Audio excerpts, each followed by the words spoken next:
The Stanley Cup Finals do not begin until Saturday. John Forslund, who has not hasn't done any. I shouldn't say hasn't done anything. I don't know what John's been doing. He's probably maybe been cleaning out the garage. I have no idea. But he hasn't called a hockey game in about a week. How are you, sir? I'm good, Adam. Winding down here. Very good. My gosh. I heard a lot of, and maybe because I listen so much to Sirius XM, I heard a lot of Edmonton is way better than the New York Rangers. You better be careful, Florida. I don't disagree that McDavid, Draisaitl, Hyman are better than what the Rangers can throw at Florida. But who's the best team? I'm leaning towards Florida. I believe the West in general is better as a whole. Okay, I agree, and I believe that the Dallas had gone through two really good teams in Vegas and Colorado to get to the point where it looked like they were at one point better than Edmonton. But Edmonton, to their credit, put together this improbable run at one point. If you look at the start of the season, and then this great run through the playoffs, and they're bringing some high-end talent to the table, some capable goaltending. They have a commitment to playing a better defensive game than they ever have. Mm-hmm. And they played two of their best games of the season during the last series. But I think Florida, the fans here familiar with them, they're as balanced, they're as good. They can go at you a variety of different ways. They're really good defensively. And then there's Bobrovsky.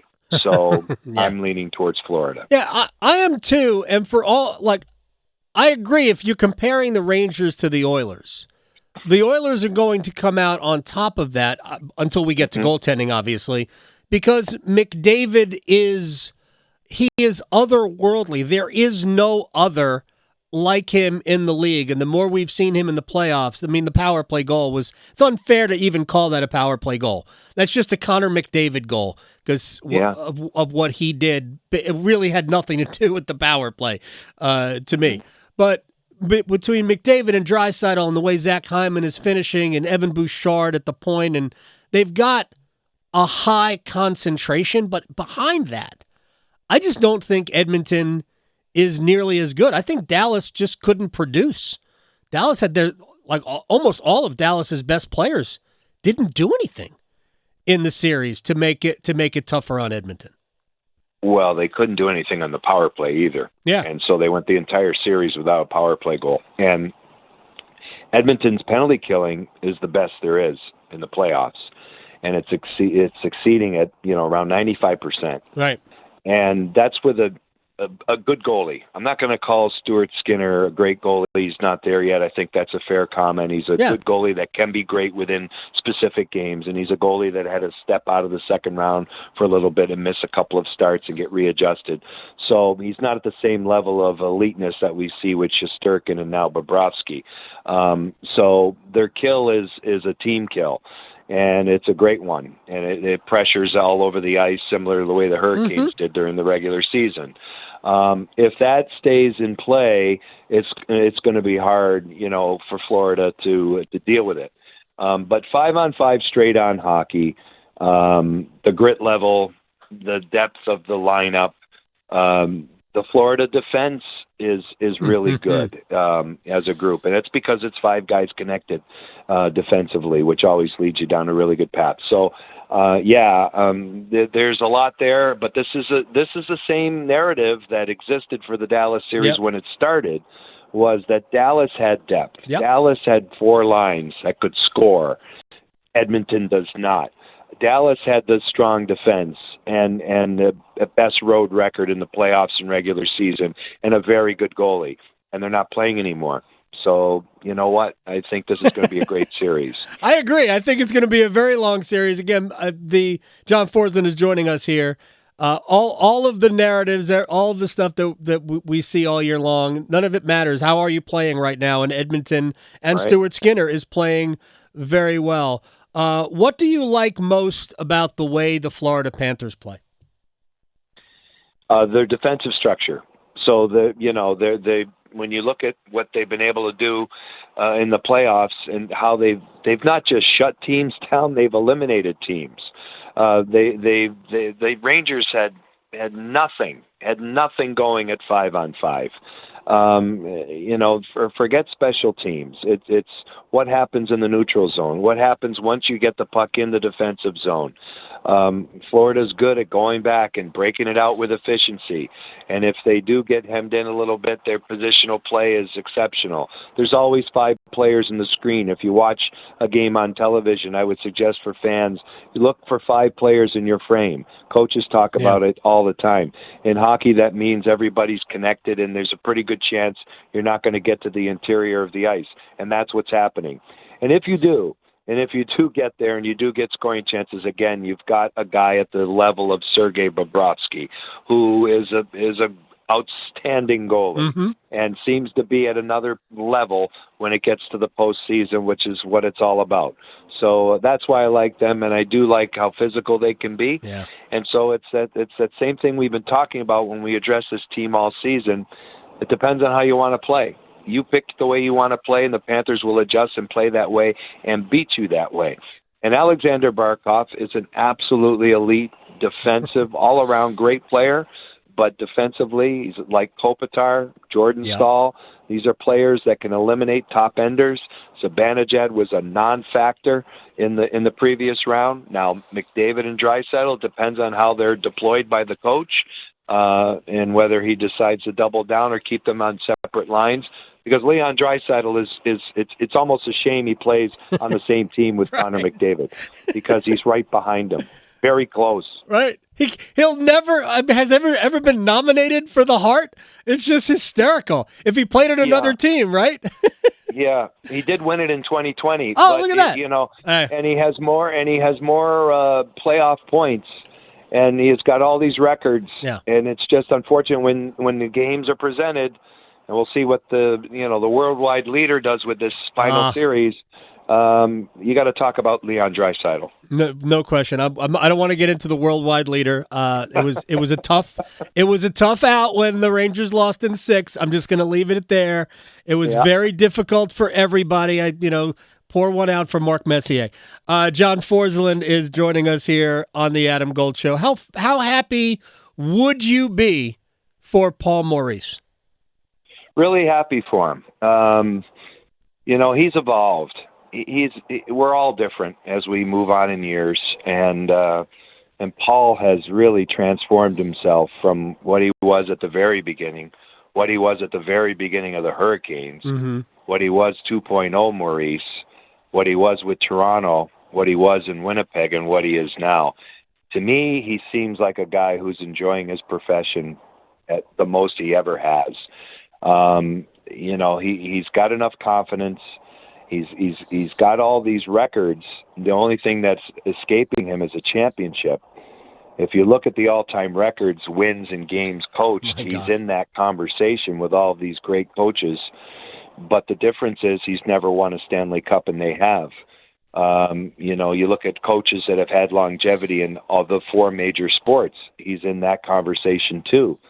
But you look at other coaches who have been around a long time in baseball and football and basketball, they've won championships. So to me, he almost needs this one. It's been an unbelievable career, but he's changed a lot, and to the good. He's adapted to a new game.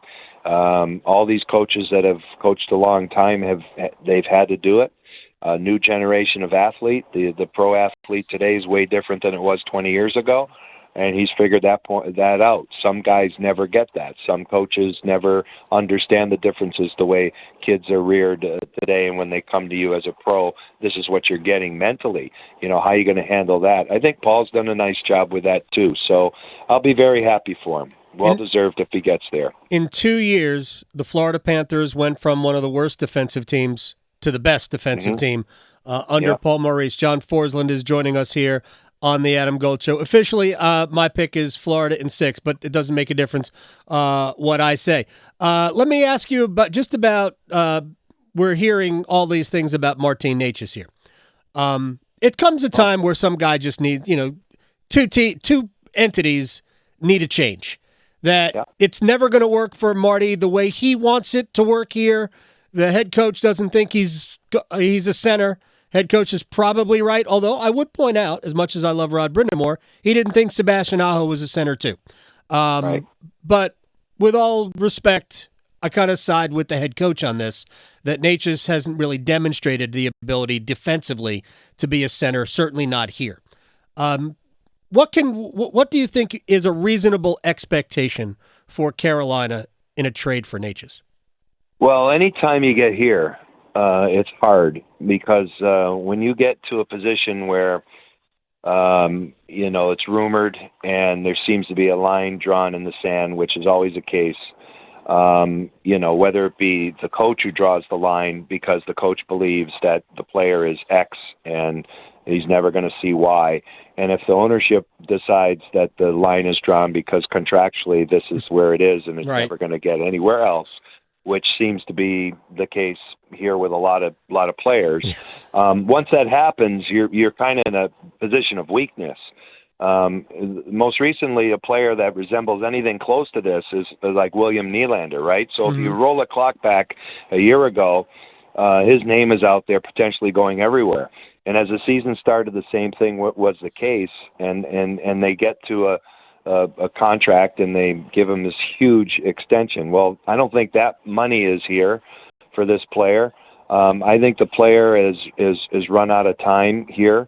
And I think he needs to go somewhere where he can prove that he can be a player that can play in hard areas of the ice, deliver in the playoffs, play maybe the position he desires and show that he can do it. Marty is a tremendous, tremendous player, tremendous talent level, really good person. It's unfortunate, that it's where it's at right now. I just am not sure when you get yourself into this position, you're going to get the haul you think you need for the player.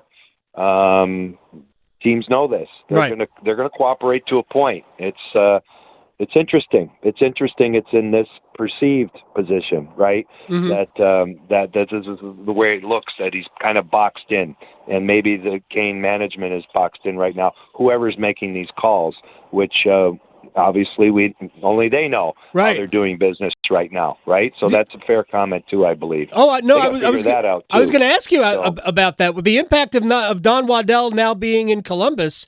Don has been kind of the liaison between Tom Dundon and the other people who make decisions, as well as Don. Don was part of the decision-making process, but Don was really the one making the contacts around the league. It has to make it more difficult, no? Absolutely. I've been removed from it for a while, but still close enough to understand how things work. And Don Waddell was a very good asset for the team in a variety of ways. Business-wise, he was a liaison to the community that way, and what they're attempting to do. That remains to be seen, how that's going to work moving forward. And then you've got these hockey decisions. Yes, it's collaborative, and yes, they take a lot of pride in that. And yes, Tom has a big voice, and maybe it's the only voice. That's up to him. But, to say that he has a complete awareness of all the talent that's involved and all the scouting that goes on and what other teams have in their talent pool and the relationships needed to make those phone calls, Don did all of that, And so, in my opinion, as an outsider now, it looks like a void. And if they want to do it a different way than everybody else, more power to you, if that's how they're going to go. But the clock's running. It's June 6th, and you got a draft in a few weeks and free agency in less than a month now. So they must have a plan. We'll just have to see what it is. John Forslund, your summer plans, I hope, are fun and thanks. Cooler than North Carolina. I know you head north for a little bit of it, so I appreciate your time as always, sir. Well, let's enjoy the final whenever it starts, supposedly on Saturday, and give me a call halfway through at the end, and I'll be happy to discuss more, Adam. Thanks, Always John. have time. All right, I'll talk to you later. John Forslund. Take care. You too. The one and only at John Forslund on Twitter.